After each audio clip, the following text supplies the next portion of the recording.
You found the Sharks Broadcast podcast. Subscribe, and if you like what you hear, give us a 5-star rating.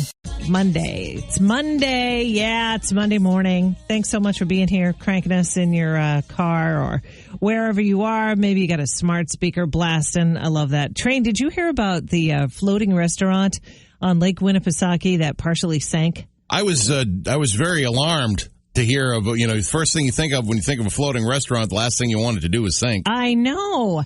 The Dive. If you've never heard of the Dive before, it's a restaurant that goes around, it's a bar and a restaurant that goes around Lake Winnipesaukee and gives people a heck of a good time. Yeah. Yeah. It's quite a vessel. Oh, it's unbelievable. Sometimes it docks and sometimes it just floats out in the middle of the lake, and people in their boats can come in and get a drink and have a good time, have a meal, and then go back on their boats. Yeah. Pretty cool idea, I thought. Well, apparently there was a contractor that made a mistake with something on the boat, and it started taking in water. Uh-oh. Yeah. It partially sank. Nobody got hurt, thank goodness. And they repaired it in about 20 minutes. Okay, so that's good. Yeah, all's well that ends well. True. That sounded like that might have been a tense situation for a little while. Oh, yeah. But, I mean, this is 62 feet by 22 feet. I mean, it's not like a little dinghy. This is quite a vessel. It's huge. Yeah. It's really huge. And it's seen its share of controversy, the Dive has, because there are some people that, there are residents all over the lake who think that, the people coming off the boat make too much noise. Well, it's not their fault. Okay. Yep. No, that's not exactly. That's fine. That's not the people that are sailing the ship. Yeah. Right. And I guess a couple in Moultonboro a little while ago filed a lawsuit against the Dive, saying that the activities on the boat violate New Hampshire's water management and protection laws. Yep. Interesting. I wonder if you see those commercials for Flex Seal. Wonder if they use the Flex Seal to get that thing. Bring in some Flex Seal. It'll take care of everything. Yeah. Comfortable in that. It's very comfortable air. It's the dew point situation. It's very nice. It's true. And it's perfect conditions, apparently, for bees. Wow. Yeah, what a bee swarm in the Garrison City right on Folsom Street the other day. It pretty much just, it was a spectacle that had the whole neighborhood, a buzz as they were checking out this swarm of bees was 4 pounds. That's incredible. 4 pounds of bees, which that's a lot of honey. A bee is not that hefty a thing. A bee is quite lightweight. Well, you got 4 pounds of them. This is unbelievable. The Black Hat Bee Company, they're out of Dover, and they went there and they had a ladder, so they're up about 20 feet or whatever, and you have to locate the queen. So you're up 20 feet. You have to locate the queen because the other bees will follow her. Is that the deal? Yeah, and it was without incident. They locate the queen and move this 4-pound swarm of bees off. I guess they have beehives there at the Black Hat Bee Company. They've got them in 5 locations around the seacoast. That's cool. It's just unbelievable. Yeah, they sell honey, the whole 9 yards. But it's just, you got bees taking over an entire tree, which the picture is unbelievable. Check out this shockingly massive bee swarm covering a Dover tree.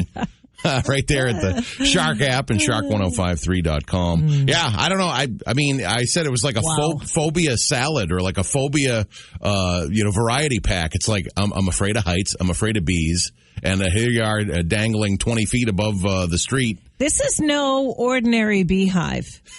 This beehive, you've got to check out the pictures right there on the Shark app because it follows the form of the tree branches. So it's not just like one big ball or whatever. No. It's a massive let's go around and let's go up this tree limb. And, this is a good tree limb, too. It's massive. Could you imagine seeing let's see if I can find the queen in here. La-di-dee, la-di-da. Oh, wow. I don't know. There's no updates on, stinging, how many stings. Probably not many. Yeah, that's what I mean. If they're professionals, they know how to calm them down. Yep.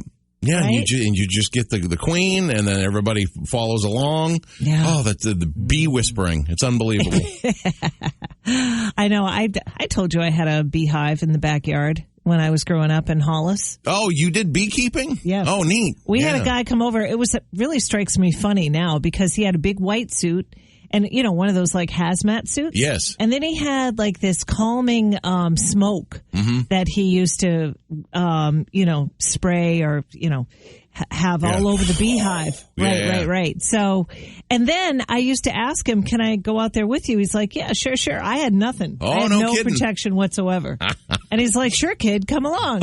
And no stings? No stings. No, that's unbelievable. Huh? Yeah. I remember the bees landing on me. Yeah. But they are like drunk or something. Yeah. Isn't that something? From that smoke, it just chills them out. Yeah, it does. So it's really cool. You got to check out the pictures right there on the Shark app. Hall & Oates coming up. Here's what's trending on seacoastcurrent.com.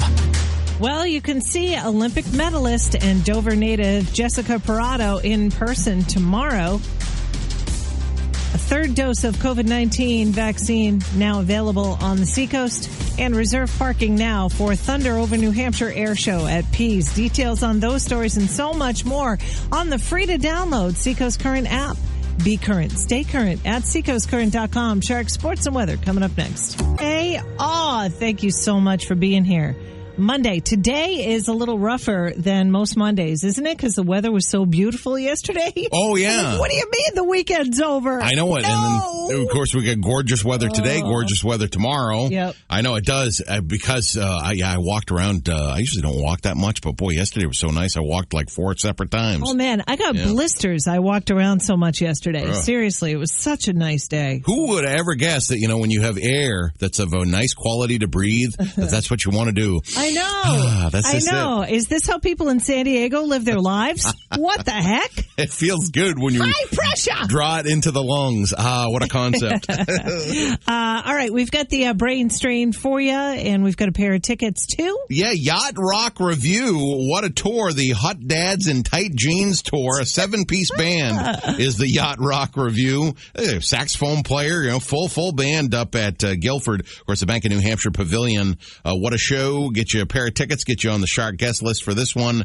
And we're going to go with the most common street name in New England. Okay. This seems like maybe you'd get it right off the bat, but the most common street name in all of New England, it's this. What is it? And it could be a stumper. Okay, it could be. 877-45-SHARK. That's 877-457-4275. If you get the answer that we're looking for, then you are going to the show. Good luck. Hey, was phenomenal. Oh, good. MJ lives, she said. She sent a message this morning. Our friend Cheryl, she was dancing last night on Hampton Beach. It was quite a good time there at Bernie's. So, yeah, everybody who went, I'm sure had a great time. Yeah, we'll go a little north up the coast, Sarah, to Rye. Yes. Rye Beach. This is a miraculous story. I think this one's going to probably make it on Good Morning America. This is unreal. So a woman named Olivia, she loses her engagement ring on Rye Beach while she was swimming. Yeah. So it was like right around the shore. Mm-hmm. And she talks to an officer, Bob McGrath. He's an animal control officer in Rye. He was there on the beach. And she told him what happened with losing them. So he goes, okay. So he's a big metal detecting guy. That's like his hobby. Yeah. You see them really, really early in the morning or late at night. He says, all right. He says to himself, this is me doing my portrayal of Officer Bob McGrath. He says, tonight at 9:30, it's low tide. How about I come back and check around? This is unreal. He finds it. He went there. It's dark. I mean, it's 9:30 at night. Mm-hmm. He goes with his metal detecting equipment. The setting for gold will just go right off the roof. I had a metal detector when I was a kid. Yeah, you could set it for gold. I can see you doing that. Yeah. I can see you walking the beach with your metal detector looking for stuff. Yeah. On the beach. Yeah, it's wicked fun. But yeah, unbelievable. 9:30 at night. It's dark out. Sure enough, he finds the ring and is able to reunite Olivia with her long-lost ring. Yeah. I guess she had lost it in that area over a month ago. Oh, and he said and she knew it was like right in that area. And she, I guess, had a metal detector as well. Yeah. So he said, you know what? Tonight's low tide. I'm gonna try this out. Oh my gosh. That's unbelievable. That is unbelievable. My goodness, how happy she must have been. I know what. Those things are not cheap. I mean, you would think that maybe it got stuck in a clam or something, or maybe it, is buried underneath a crab. Nope. He found it. That's incredible. Just right there. Apparently just in the sand, Wow. Check out the full story right there on the Shark app. Morning show with Sarah and A-Train. A-Train tracking celebrities. We've got a local celebrity story and Aaron Hernandez in the report today and Deborah Winger throwing some shade.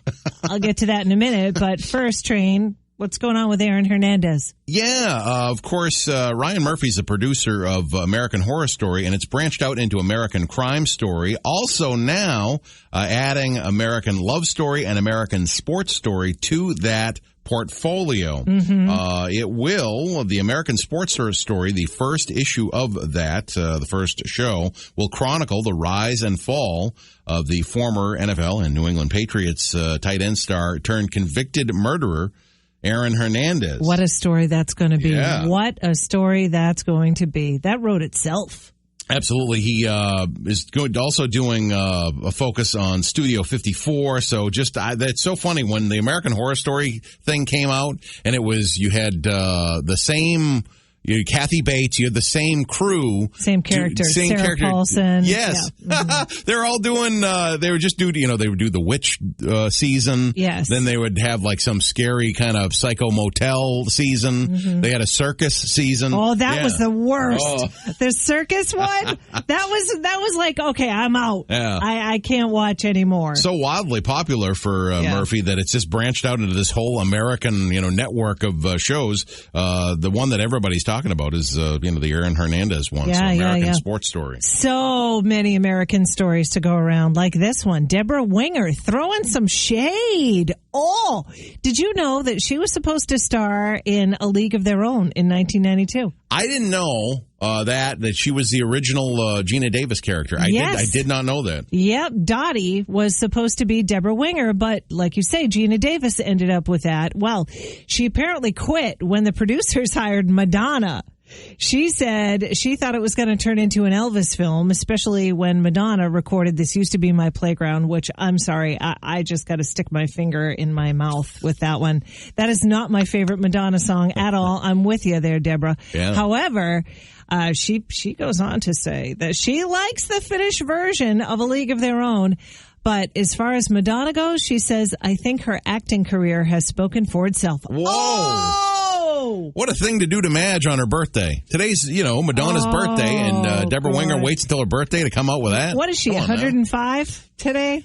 Oh, really, how old Madge, is she? 62? 62, okay. 62 or 63. That's not that old. Yeah. Anyway. It's weird that Deborah Winger also said that it turned it into an Elvis movie, because today, of course, is the day that Elvis died, August 16th. Oh. Madonna's birthday, Elvis's death day. So many factoids in that brain of yours, Train. It's just amazing. We've got Tom Petty, David Bowie, and Who Are You coming up next. Hey there for Who Are You, the Monday edition. Wait a minute, let me push a button here, Train. And now it's time for the game that's sweeping the nation. Who are you? Who are you? Try to guess the famous celebrities in just 3 clues or less. Everybody put your hands together for your 2 hosts and your 2 players, Sarah and A-Train. Ow. The canned, recorded studio audience goes wild. It's another week and another theme. I thought this was fun because I had a couple of 3-namers last week. I said, wait a minute, there's so many famous people with 3 names. So 3-name fame going to be my theme for this week. Never did 3-named, actors, actresses, performers, and that is what we got. People with 1, 2, 3 names. Okay. First, second, and third name, that type of thing. Yeah. Here we go. This guy, sadly no longer with us, incredibly talented actor, passing away back in 2014 at the age of 46. Not Anthony Michael Hall. Ooh. It's that other guy who I just love. He, actually, it's funny, his surname is also a very famous actor who also won an Oscar award, shares the same name. They are not related in any way, though, even though it's spelled the same way. Not related in any name. His Academy Award for Best Actor came in 2005 as he portrayed a very famous writer with kind of a squeaky voice, he has a very deep voice. And Philip Seymour Hoffman. Very good, Sarah. Yeah. Very good. Oh, he's one of my favorites. Yeah, I wasn't sure if he was one of your favorites or not. I thought it was going to be a tough one. I thought that would be a name where, like, if that was me, I'd be like, oh, that guy's the best. What's his name? Right. But yeah, very good. Well, you know, it's funny, Train. Today on Who Are You? I also have a 3-named person, if you can believe it. Okay. It is her birthday today. She was born in Paris, France. Whoa. I thought she was as American as apple pie. She's got an American name. Never knew that she was born in Paris, but she was. She went to Oral Roberts University. We know her as really a television star, and not really a dramatic television star either. She was more of a talk show host. She had a very, very famous co-host. She left that co-host to pursue a singing career back in the day. However, it didn't really work out for her. Is it Kathy Lee? Yeah, Kathy Lee Crosby? No. What was her name? Gifford, of Kathy course. Lee Gifford. She married the gift. She did, yep. She co-hosted, of course, the Live with Regis and Kathy Lee. It is now Live with Kelly and Ryan. Yeah, I didn't know she left to be a singer. Oh, yeah. Huh. Oh, that's one of my favorite, wow. one of my famous stories. Didn't I tell you about that? Oh, I know. I knew you put in for her gig. I did. Yeah. Yeah. When she left Regis, they were calling for auditions to replace her. So, I thought, what the heck? I'm going to try. And they said to, submit a video of yourself. So I did. Yeah. And at the time, I was, of course, in radio. I've been in radio since Hector was a pup. Ask your grandparents about that phrase. But anyway, I had her CD on my desk.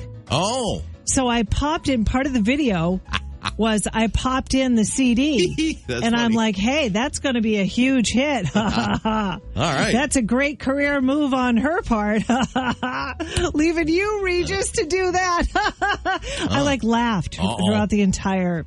that's an interesting, that's a good hook. I thought it was a really good demo. Good hook, I thought it was a good audition, but I didn't get the gig. And what's her face, who still has it? Mm-hmm. What's her name? That's Kelly Ripa. Kelly, yeah. She still has my gig to this day. But what are you going to do? Anyway. Wouldn't that have been funny if, behind the scenes, who's that Sully? She's great. I don't know. my horrible Regis impression. No, we got to go with Kelly. Yeah. Kelly weighs 95 pounds, and she's never going to gain anything she never eats. We're going with Kelly. We got Tom Cochran on the way next on The Shark. Train, it is Monday morning. Thanks so much for being here. Train, what do you say that we give away some more boat passes? Sure. Wouldn't that be fun? Absolutely. Hopping aboard the MV Thomas Layton 1 week from Tuesday. That's 7:30 cruise with Aunt Peg. Uh-huh. What a band. It's going to be one heck of a cruise. I'm telling you, 1 week from tomorrow, like the man says. Smoky Quartz Distillery is going to be there. And, it's going to be a lot of fun. If you want to go, we've got your passes. Free. You can bring up to 6 people. That's a party right there. Absolutely. Make sure that everybody's 21 plus, and 6 people. You're all set. There you go. We've got the workday kickoff coming up next. The Go-Go's kick that off next. It's 3 hours of continuous classic hits, commercial free, and it kicks off 40-minute music marathons all day on The Shark. The Shark is your